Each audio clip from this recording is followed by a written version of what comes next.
बहुत करा रही हैं रेवियाँ खस्ता करा रही हैं बेसन आ रही हैं मसाले आ रही हैं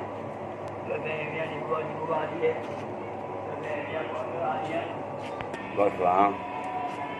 बच्चियाँ ने तेरे बच्ची ब्याह दियाँ ने वही मियाँ बीवी मकान किराए लिया तो किराया बिल का उखड़ रहा है देना तो निकलियाँ ने अगर मैं जना सब पेशेंट हुआ ही फिर वो पियाँ दियाँ 6 बजे 5-6 रुपये लग जाता है तो 20 किलो सेवियाँ ने तो मसा मैं 400 रुपये चीज़ है तो उस लैके ये चले हो देखिए भाई भेजे कहीं मतलब ये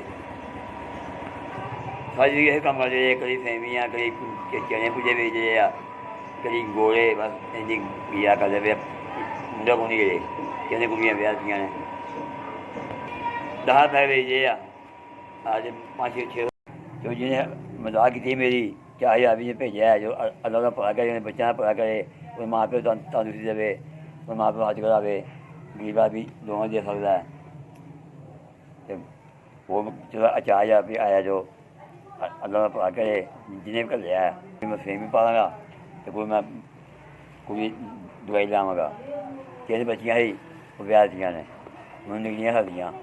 मैं हल्दियाँ में गई ये मुझे चेक पास हो अस्पताल भी हैं तो अल्लाह भला करे उनकी बच्चों जिंदगी रखे